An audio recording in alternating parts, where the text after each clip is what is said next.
ನಮಸ್ಕಾರ. GTV news ಕನ್ನಡಕ್ಕೆ ಸ್ವಾಗತ. ನಾನು ನಿಮ್ಮ ವೆಂಕಟೇಶ್. ನಾಡಒಡೆಯ ಧರ್ಮಪ್ರಭು ಕೆಂಪೇಗೌಡರ 516ನೇ ಜಯಂತಿ ಪ್ರಯುಕ್ತ ಮಾಗಡಿ ಪಟ್ಟಣದ ಪುರಸಭೆ ಮುಂಭಾಗದ ಕೆಂಪೇಗೌಡರ ಪ್ರತಿಮೆಗೆ ವಿಶೇಷ ಅಲಂಕಾರವನ್ನು ಮಾಡಲಾಗಿತ್ತು. ಕೆಂಪೇಗೌಡರ ಜ್ಯೋತಿಯನ್ನು ಹಲವಾರು ಕಲಾ ತಂಡಗಳ ಮೆರವಣಿಗೆಯೊಂದಿಗೆ ಬೆಂಗಳೂರಿಗೆ ಕಳಿಸಿಕೊಡಲಾಯಿತು. ಶಾಸಕ HC ಬಾಲಕೃಷ್ಣ, ತಹಶೀಲ್ದಾರ್ ಶರತ್ ಕುಮಾರ್, ಪುರಸಭಾ ಅಧ್ಯಕ್ಷೆ ರಮ್ಯಾ ನರಸಿಂಹಮೂರ್ತಿರವರುಗಳು ಕ್ರೇನ್ ಮುಖೇನ ಕೆಂಪೇಗೌಡರ ಪ್ರತಿಮೆಗೆ ಪುಷ್ಪಾರ್ಚನೆ ಮಾಡಿದರು. ನಂತರ SSLCಯಲ್ಲಿ ಅತಿ ಹೆಚ್ಚು ಅಂಕಗಳನ್ನು ಪಡೆದ ವಿದ್ಯಾರ್ಥಿನಿಯರಿಗೆ ಕೆಂಪೇಗೌಡ ಪ್ರಶಸ್ತಿ ನೀಡಿ ಗೌರವಿಸಲಾಯಿತು.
ನಾಡಿನ ಜನತೆಗೆ, ಮಾಗಡಿ ತಾಲೂಕಿನ ಜನತೆಗೆ ಕೆಂಪೇಗೌಡ ಜಯಂತಿಯ 516ನೇ ಜಯಂತ್ಯೋತ್ಸವದ ಶುಭಾಶಯವನ್ನ ಕೋರ್ತಾ, ನಾಡಪ್ರಭು ಕೆಂಪೇಗೌಡರು, ಬೆಂಗಳೂರು ನಿರ್ಮಾಪಕ ಕೆಂಪೇಗೌಡರು ಬೆಂಗಳೂರನ್ನ ಬಹಳ ವಿಶೇಷವಾದಂತ ರೀತಿಯಲ್ಲಿ ಅಭಿವೃದ್ಧಿಯನ್ನ ಮಾಡಿದಂಥವ್ರು. ಸರ್ವ ಜನಾಂಗದವರಿಗೂ ಕೂಡ ಅಲ್ಲಿ ಅವರ ಬದುಕನ್ನ ಕಟ್ಕೊಳ್ಳಿಕ್ಕೆ ಅವಕಾಶ ಮಾಡಿಕೊಟ್ಟಂತವ್ರು ಕೆಂಪೇಗೌಡರು. ಆ ಕೆಂಪೇಗೌಡರು ಮಾಗಡಿಯಲ್ಲಿ ಅವರ ಕಾರ್ಯಭಾರವನ್ನು ಮಾಡಿದ್ರು ಅಂತಕ್ಕಂಥದ್ದು ನಾವು ಇತಿಹಾಸದಲ್ಲಿ ಓದಿದ್ದೇವೆ. ಇವತ್ತು ನಾವು ಜವಾಬ್ದಾರಿಯನ್ನು ತೆಗೆದುಕೊಂಡು ಇವತ್ತು ನಮ್ಮ ಘನ ಸರ್ಕಾರ, ಕಾಂಗ್ರೆಸ್ ಪಕ್ಷದ ಸನ್ಮಾನ್ಯ ಮುಖ್ಯಮಂತ್ರಿಗಳಾದ ನಮ್ಮ ಮುಖ್ಯಮಂತ್ರಿ, ಕರ್ನಾಟಕ ಸರ್ಕಾರದ ಮುಖ್ಯಮಂತ್ರಿಗಳಾದ ಸಿದ್ದರಾಮಯ್ಯನವರು ಮತ್ತು ಉಪಮುಖ್ಯಮಂತ್ರಿಗಳಾದ ಡಿ.ಕೆ. ಶಿವಕುಮಾರ್ ಅವರು ಅವರ ನೇತೃತ್ವದಲ್ಲಿ ಬಹಳ ವಿಜೃಂಭಣೆಯಿಂದ ಇವತ್ತು ನಾವು ಬೆಂಗಳೂರಿನಲ್ಲಿ ಕೆಂಪೇಗೌಡ ಜಯಂತ್ಯೋತ್ಸವವನ್ನು ಆಚರಣೆ ಮಾಡ್ತಾ ಇದ್ದೇವೆ. ಇವತ್ತು ಕೆಂಪೇಗೌಡ ಅಭಿವೃದ್ಧಿ ಪ್ರಾಧಿಕಾರವನ್ನ ಸ್ಥಾಪನೆ ಮಾಡಿದಂತ ಕೀರ್ತಿ ಸಿದ್ದರಾಮಯ್ಯನವರಿಗೆ, ಡಿ.ಕೆ. ಶಿವಕುಮಾರ್ ಅವರಿಗೆ ಸಲ್ತದೆ ಅಂತಕ್ಕಂಥದ್ದನ್ನು ಕೂಡ ನಾವು ಈ ಸಂದರ್ಭದಲ್ಲಿ ನೆನೆಸ್ಕೋಬೇಕಾಗ್ತದೆ. ಇವತ್ತು ಕೆಂಪೇಗೌಡ ಅಭಿವೃದ್ಧಿ ಸಮಿತಿಯ ವತಿಯಿಂದ ಆ ಒಂದು ಎಲ್ಲ ಪಳಿಯುಳಿಕೆಗಳೇನಿವೆ, ಮಾಗಡಿನಲ್ಲಿರ್ಬೋದು, ಅದು ಕುಣಿಗಲ್ನಲ್ಲಿರ್ಬೋದು, ಅದು ಬೆಂಗಳೂರಿನ ಸುತ್ತಮುತ್ತ ಎಲ್ಲ ತಾಲೂಕುಗಳಲ್ಲಿರ್ತಕ್ಕಂಥ ಪಳಿಯುಳಿಕೆಗಳನ್ನು ಅಭಿವೃದ್ಧಿ ಮಾಡಲಿಕ್ಕೆ ಇವತ್ತು ಸಂಕಲ್ಪವನ್ನ ನಮ್ಮ ಸರ್ಕಾರ ತೊಟ್ಟಿದೆ. ಆ ಕೆಲಸವನ್ನು ನಾವು ಮಾಡ್ತೇವೆ ಅಂತಕ್ಕಂಥದ್ದನ್ನ ಹೇಳ್ತಾ, ಮುಂದಿನ ವರ್ಷದಲ್ಲಿ ಇವತ್ತು ಏನು ನಾವು ಕೆಂಪೇಗೌಡರ ವೀರ ಸಮಾಧಿಯನ್ನ ನೋಡಿದೇವಲ್ಲ, ಆ ಸಮಾಧಿಯನ್ನ ಜೀರ್ಣೋದ್ಧಾರ ಮಾಡ್ತಕ್ಕಂಥ ಕೆಲಸವನ್ನ ಇನ್ನು ಒಂದು 15 ದಿವಸ ಎಲ್ಲ ಕೈಗೆ ಎತ್ಕೊಳ್ತೀವಿ. ಅದನ್ನು ಸಂಪೂರ್ಣವಾಗಿ ಕೆಂಪಾಪುರವನ್ನು ಕೂಡ ಅಭಿವೃದ್ಧಿ ಮಾಡ್ತೇವೆ. ಅದರ ಜೊತೆಯಲ್ಲಿ 2ನೇ ತಾರೀಕು ನಂದಿ ಬೆಟ್ಟದಲ್ಲಿ ನಡೀತಕ್ಕಂಥ ಕ್ಯಾಬಿನೆಟ್ ಸಭೆಯಲ್ಲಿ ನಮ್ಮ ಕೆಂಪೇಗೌಡರ ಕೋಟೆಯನ್ನ ಅಭಿವೃದ್ಧಿ ಪಡಿಸಲಿಕ್ಕೆ ಸರ್ಕಾರ ಚಾಲನೆಯನ್ನ ಕೊಡ್ತಾ ಇದೆ ಅಂತಕ್ಕಂಥ ಒಂದು ಹೊಸ ಸುದ್ದಿಯನ್ನು ಕೂಡ, ಸಂತೋಷದ ಸುದ್ದಿಯನ್ನು ಕೂಡ ನಿಮಗೆ ಹೇಳಲಿಕ್ಕೆ ಇಚ್ಛೆ ಪಡ್ತೇನೆ. ಅದೇ ರೀತಿ ಪ್ರತಿ ವರ್ಷ ಕೆಂಪೇಗೌಡರ ಹೆಸರಿನಲ್ಲಿ ಈ ವರ್ಷ ನಾವು SLC-ನಲ್ಲಿ ಅತ್ಯಂತ ಹೆಚ್ಚು ಅಂಕಗಳನ್ನು ಪಡೆದಿರ್ತಕ್ಕಂಥ 10 ಮಕ್ಕಳಿಗೆ ಕೆಂಪೇಗೌಡ ಪ್ರಶಸ್ತಿಯನ್ನು ಕೂಡ ಕೊಡ್ತಾ ಇದ್ದೇವೆ. ನಾವು 6 SLC-ನಲ್ಲಿ 10 ಟಾಪರ್ಸ್ ಆಫ್ ದಿ ತಾಲೂಕ್ ಅವರಿಗೆ ನಾವು ಕೆಂಪೇಗೌಡ ಪ್ರಶಸ್ತಿಯನ್ನು ವಿಶೇಷವಾದಂತ ರೀತಿಯಲ್ಲಿ ನಾವು ಅವರಿಗೆ ಗೌರವ ಸಲ್ಲಿಸತಕ್ಕಂಥ ಕೆಲಸವನ್ನು ಕೂಡ ಮಾಡ್ತೇವೆ. ಮಾಗಡಿ ಪಟ್ಟಣವನ್ನು ಕೂಡ ನಾವು ಬೆಂಗಳೂರಿನ ರೀತಿಯಲ್ಲಿ ಕಟ್ತಕ್ಕಂಥದಕ್ಕೆ ನಾವೆಲ್ಲರೂ ಕೂಡ ಪಣ ತೊಡೋಣ ಅಂತಕ್ಕಂಥ ಮಾತನ್ನ ಈ ಸಂದರ್ಭದಲ್ಲಿ ಹೇಳ್ತಾ, ಈ ಒಂದು ಕಾರ್ಯಕ್ರಮವನ್ನ ಬಹಳ ಅಚ್ಚುಕಟ್ಟಾಗಿ, ಬಹುಶಃ BBMP ಅವರು ಕೂಡ ಈ ಒಂದು ಕಾರ್ಯಕ್ರಮದಲ್ಲಿ ಭಾಗಿಯಾಗಿದ್ದಾರೆ. ನಮ್ಮ ಪುರಸಭೆಯವರು, ತಹಶೀಲ್ದಾರರು, ಇಒ ಅವರು, ಅಧಿಕಾರಿಗಳು, ನಮ್ಮ ಪಕ್ಷದ ಮುಖಂಡರುಗಳು, ನಮ್ಮ ಕಾರ್ಯಕರ್ತರು, ಎಲ್ಲದಕ್ಕಿಂತ ಹೆಚ್ಚಿನದಾಗಿ ಪ್ರೀತಿಯ ಪಟ್ಟಣದ ಮಕ್ಕಳು ಈ ಕಾರ್ಯಕ್ರಮದಲ್ಲಿ ಭಾಗಿಯಾಗಿದ್ದಾರೆ.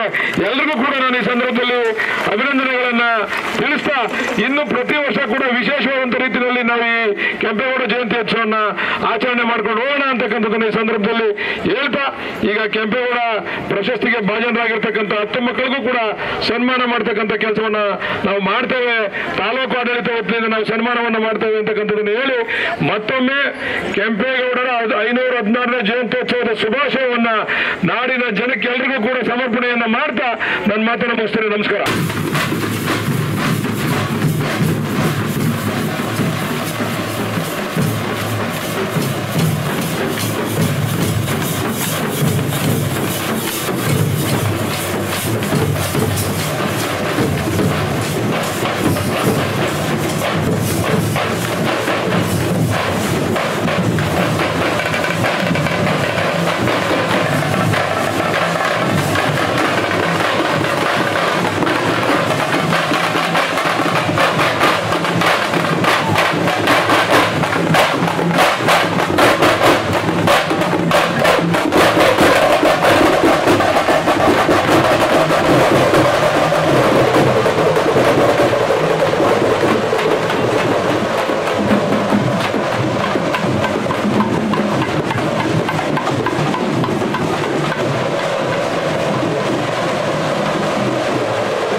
ವಿದ್ಯಾಭ್ಯಾಸವನ್ನ ಮಾಡಲಿ ಅಂತ ನಮ್ಮ ತಾಲೂಕಿಗೆ ಮತ್ತೆ ಅವರ ತಂದೆ ತಾಯಿಗಳಿಗೆ ತಾಲೂಕಿಗೆ ಕೀರ್ತಿಯನ್ನ ತರಲಿ ಅಂತ ಈ ಸಂದರ್ಭದಲ್ಲಿ ಆಶಿಸ್ತಾ, ಅಕ್ಟೋಬರ್ 2ನೇ ತಾರೀಕು ಗಾಂಧಿ ಜಯಂತಿ ದಿವಸ 80% ಮೇಲ್ಪಟ್ಟು ಅಂಕಗಳನ್ನು ಪಡೆದಿರ್ತಕ್ಕಂಥ ಎಲ್ಲ ವಿದ್ಯಾರ್ಥಿಗಳನ್ನು ಕೂಡ ನಾವು ಸನ್ಮಾನವನ್ನ ಮಾಡ್ತಾ ಇದ್ದೇವೆ ಅಂತಕ್ಕಂಥದ್ದನ್ನು ಕೂಡ ಈ ಸಂದರ್ಭದಲ್ಲಿ ಹೇಳ್ತಾ, SLC-ನಲ್ಲಿ, PUC-ನಲ್ಲಿ ಮತ್ತೆ ಡಿಗ್ರಿನಲ್ಲಿ ಎಲ್ಲರೂ ಕೂಡ ಒಂದು ಕಾರ್ಯಕ್ರಮವನ್ನು ಮಾಡಿ ಅಕ್ಟೋಬರ್ 2ನೇ ತಾರೀಕು ಗಾಂಧಿ ಜಯಂತಿಯಂದು ನಾವು ಆ ಒಂದು ಮಕ್ಕಳಿಗೆ ವಿಶೇಷವಾಗಿ ಸನ್ಮಾನವನ್ನು ಮಾಡೋದು, ಉತ್ತೇಜನ ಕೊಡ್ತಕ್ಕಂಥ ಕೆಲಸವನ್ನು ಕೂಡ ಮಾಡ್ತಾ ಇದ್ದೇವೆ ಅಂತಕ್ಕಂಥದ್ದನ್ನ ಹೇಳ್ತಾ, ಮತ್ತೊಮ್ಮೆ ಕೆಂಪೇಗೌಡ ಜಯಂತಿಯ ಶುಭಾಶಯವನ್ನು ಕೋರಿ ಇಲ್ಲಿಂದ ಕೆಂಪೇಗೌಡ ಈ ಡೂಮ್ಲೆಟ್ ಸರ್ಕಲ್ ಇಂದ ಕೆಂಪೇಗೌಡ ಸರ್ಕಲ್ ಹೋಗಿ NES ಸರ್ಕಲ್ಗೆ ಹೋಗಿ NES ಬಲಗಡೆ ತಗೊಂಡು ಹೊಸಪೇಟೆ ಸರ್ಕಲ್ ಮುಖಾಂತರ ನೀವು ಬೆಂಗಳೂರಿಗೆ ತೆಗೆದುಕೊಂಡು ಹೋಗ್ಬೋದು. ಮತ್ತೆ ಮಹಿಳಾ ಮುಖಂಡರಾದಂತ ಶ್ರೀಮತಿ ಕಲ್ಪನಾ ಶಿವಣ್ಣವರಿಗೆ ಇವತ್ತು ಕೆಂಪೇಗೌಡ ಪ್ರಶಸ್ತಿ, ಕರ್ನಾಟಕ ಸರ್ಕಾರ ಕೊಡ್ತಾ ಇರ್ತಕ್ಕಂಥ ಕೆಂಪೇಗೌಡ ಪ್ರಶಸ್ತಿಯನ್ನ ಇವತ್ತು ಅವರು ಕೊಡ್ತಾ ಇದ್ದೇವೆ. ದಯಮಾಡಿ ಈ ಸಂದರ್ಭದಲ್ಲಿ ಎಲ್ಲರೂ ಕೂಡ ಚಪ್ಪಾಳೆ ತಟ್ಟೋದ್ರ ಮುಖಾಂತರ ಅವರಿಗೊಂದು ಶುಭವನ್ನ ಕೋರಬೇಕು ಅಂತಕ್ಕಂಥದ್ದನ್ನ ಈ ಸಂದರ್ಭದಲ್ಲಿ ಹೇಳ್ತೀನಿ.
ಇದು ಇವತ್ತಿನ ಮಾಗಡಿಯ ಸುದ್ದಿ ಸಮಾಚಾರ.